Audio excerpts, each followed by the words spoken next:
el reloj en marcha porque hay que ser puntual. Voy a intentar. La verdad es que cuando uno prepara este tipo de cosas y tiene que preparar algún tipo de dato, pues siempre tiende a caer en eso, ¿no? En la idea que no es profesor de universidad, no puede desligarse y acaba un poco entrando en ese bucle para sus alumnos, ¿no? De intentar profundizar. Con lo cual, pues traigo tablas y datos no para 15 minutos, sino para hora y media. Pero ya me ha dicho Carmelo que me va a cortar el micrófono en su momento. Vamos a intentar ir lo más rápido posible, ¿no? Bueno, voy a hacer referencia a una serie de información que tienen que ver con el contexto general, económico-político, con el análisis electoral de resultados, es decir, un análisis externo, con un análisis electoral más de índole interno, que tiene que ver con la volatilidad, con la contingencia del voto, con la transferencia, con un análisis electoral contextual respecto de los factores que pueden influir en el voto. Veremos también algo, muy superficialmente, variables sociodemográficas, y quisiera terminar presentando los datos que aparecieron ayer en prensa, que desde luego son los más actuales y los más relevantes para el análisis en este momento, a la espera del preelectoral del CIS, que espero que pueda salir en los próximos días. Y finalmente una pequeña reflexión sobre la importancia del sistema electoral, en este caso de la ley DOM. Muy rápidamente, este primer cuadro referido a la situación política general de España. Bueno, está hecho en perspectiva longitudinal y lo que vemos es que si en mayo de 2018, efectivamente, pues en torno al 77%, es decir, justo en el mes de unos días antes de la moción de censura, el 77% ya calificaban la situación como mala, muy mala. Eso bajó a raíz de la moción de censura. En el preelectoral, por ejemplo, del CIS de marzo, estaba en 10 puntos por debajo. Sin embargo, en estos momentos vuelve a estar en los mismos niveles que nos califican de mala, muy mala, que en mayo del 2018. Ahí tenemos los distintos datos referidos.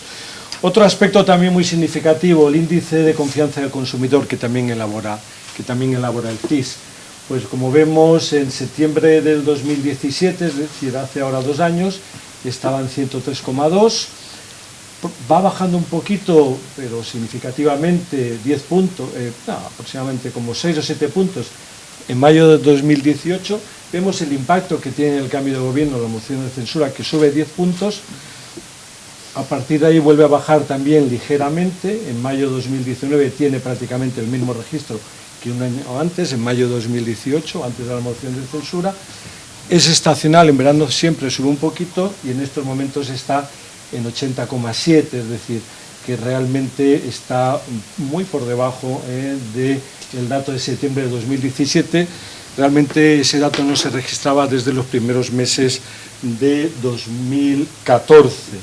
Pues el índice de confianza del consumidor se construye, es una media entre el índice de situación actual y el índice de expectativas.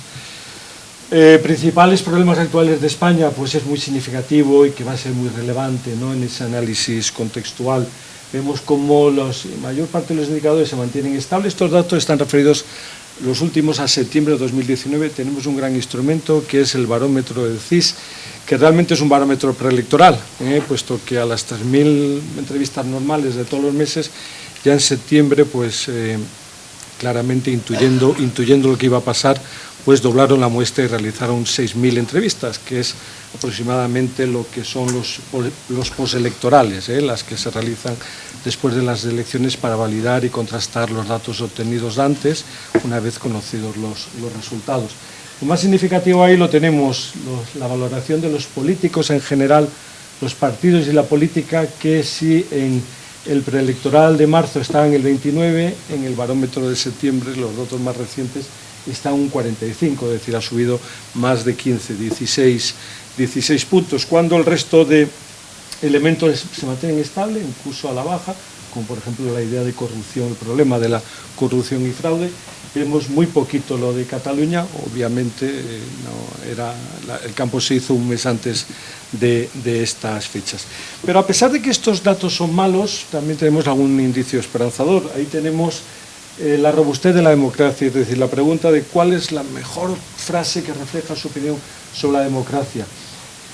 Estamos en los niveles más altos, en el 85%, que ya se registraba en en abril de 2017 y que con un poquito de caída en torno a la crisis económica, en noviembre de 2012, desde mediados de los años 90, precisamente de cuando se consumó la primera alternancia de gobierno democrático entre Partido Socialista y Partido Popular, está ya por encima del 80%. Es curioso, como en mayo de 1985 solamente estaba en el 69%, es decir, que se ha mejorado desde entonces como 15-16 puntos. Bueno, vamos a entrar un poco en lo que es el análisis, electoral de resultados, en el análisis externo. Bueno, primero un indicador que es una de las preguntas clave de la cuestión: ¿cuánta gente va a votar? Tenemos el dato del preelectoral de marzo de este año, del CIS, que realmente clavó prácticamente el nivel de participación real, que es... Siempre tenemos que hablar, en este caso, de censo sin cera, porque el cera son 2 millones de votantes, de los cuales votan 100.000 personas, es decir, un 5%, sobre todo desde la reforma del voto rogado de 2011. El CIS lo midió de dos maneras distintas, con una escala semántica y con una escala numérica. La primera era un 76,3, la segunda, aplicando una regla de los que dicen 10, pues iré a votar con toda seguridad, más 9, más 2/3 partes de 8, pues claramente clavamos el 75,7, o sea que los datos son muy buenos.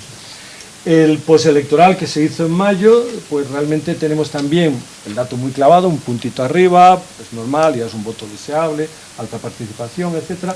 Sin embargo, ahí tenemos los datos del barómetro de septiembre y vemos que no preguntan directamente, eso es una cuestión técnica novedosa en el cuestionario, pero así todo, a través de la escala, si manejamos ese mismo rango, intervalo que manejé en el preelectoral del CIS, pues realmente nos iríamos a un 66,7, 10 más 9 más 2/3 partes del 8.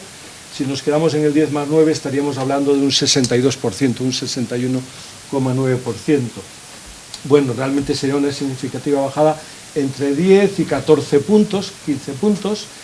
¿Qué bajó en la repetición de elecciones, que es el escenario que tenemos muy cercano y que nos puede servir muy bien en la orientación? Pues bajó 4 puntos, es decir, no llegó a 3,5 puntos. Pasó de un 73,2% de participación, siempre sincera, a un 69%, ¿no? ¿Cuál nos dice que este indicador que tiene el CIS sobre participación en las elecciones generales, a mi modo de ver, es muy robusto y bastante fiable, ¿no? Bueno, ahí tenemos lo que solemos llamar la cocina, la cocina del CIS, que existe, está en la tercera planta, pequeñita, pero existe. De eso sí que podemos, Fernando, Pedro también y yo podemos dar buena fe. Como vemos un poco, es el resultado en el preelectoral de marzo se ajustó bastante bien en el caso del Partido Popular, en el caso de Unidas Podemos, muy aproximado también en el caso del Partido Socialista. Donde más se desvió un poquito es en Ciudadanos, que lo infravaloró y lo subestimó sobreestimó en el caso de Vox. Bueno, realmente lo sorprendente son, a mi modo de ver, son los resultados de esta cocina de septiembre, teniendo en cuenta todos los elementos de coyuntura que hemos visto y teniendo en cuenta esa caída de participación electoral, máxime cuando es sabido que una de las claves que arrastró ese contundente triunfo del Partido Socialista en las pasadas elecciones fue sin duda el aumento de la participación, es decir, un alto porcentaje de electores que se abstenían y que decidieron involucrarse en las elecciones de abril. Yo pondría un poquito ese dato, ¿verdad?, que es, insisto, es correspondiente a la primera quincena del mes de septiembre, un poco en el frigorífico, porque hay algún detalle técnico que no me acaba de convencer. Un buen proxy, es decir, una buena variable aproximativa digamos, a la caja negra que supone la cocina, ¿no? Y en definitiva es sobre todo en un momento de coyuntura electoral, la intención más simpatía.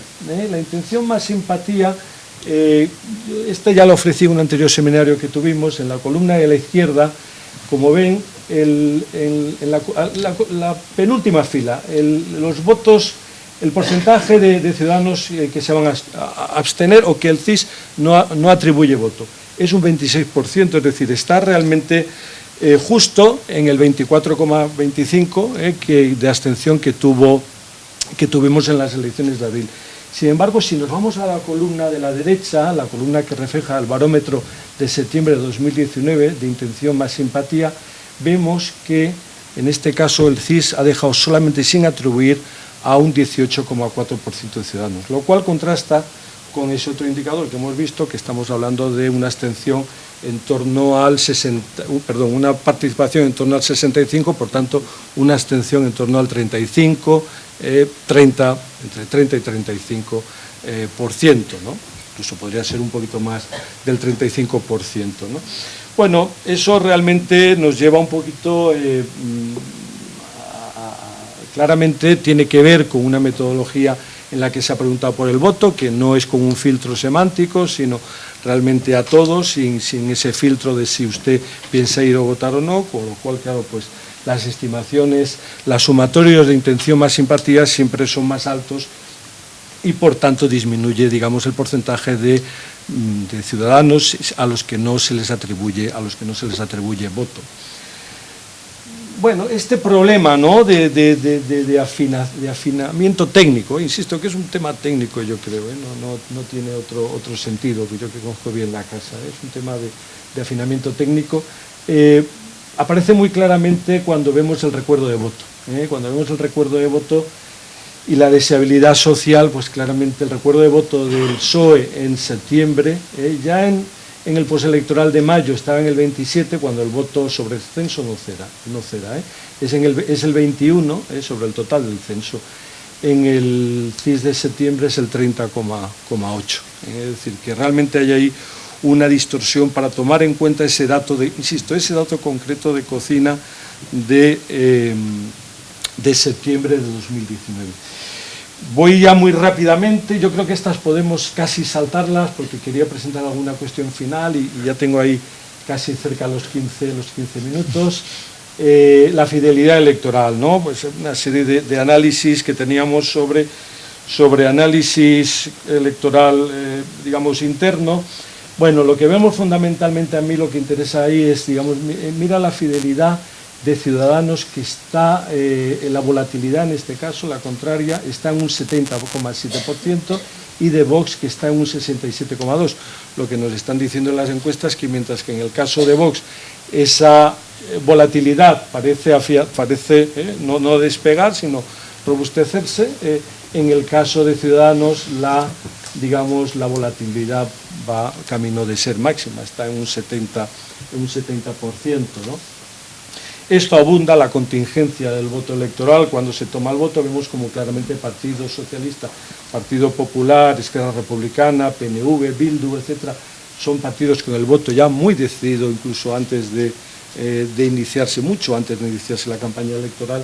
Todo lo contrario que ocurre claramente en el caso de Ciudadanos, en el caso de Unidas Podemos también, y en el caso de Vox. Tengo una tablita de transferencia de voto, pero como eso es un galimatías tremendo y es cosa más de seminarios y de sesudos, análisis de mucho tiempo, lo que he hecho ha sido ofrecer el dato de una perspectiva contraria, que es la tabla de retención de voto. Y esta es los que votaron en abril de 2019, a qué partido piensan votar en noviembre de 2019. Los datos son en septiembre, es decir, si mañana hubiera elecciones. Claramente vemos cómo Partido Socialista, Partido Popular, Unidas Podemos y Vox tienen en estos momentos ya porcentajes de fidelidad muy altos, mientras que en el caso de Ciudadanos está en torno a la mitad de esa fidelidad. O sea que lo que están apuntando las encuestas que salieron ayer, claramente en esta tabla de retención de voto aparece. El análisis, el rechazo a votar a partidos, que este también es un indicador interno muy interesante. Pues vemos claramente cómo el PSOE es el que menos el rechazo tiene, lo vemos porque con toda seguridad no le votaría solamente es un tercio, mientras que en el caso del Partido Popular, Ciudadanos Unidas Podemos es de la mitad y en el caso de Vox prácticamente es de 3/4 partes. Las medias así también lo indican, que son mucho más bajas, por tanto mayor seguridad en no votar en el caso de todos los partidos, y la más alta es en el caso del Partido Socialista. Un tema importante de análisis electoral, voy casi a saltar corriendo, es el de la relevancia de los debates, la relevancia que tienen los debates en los medios de comunicación y las encuestas.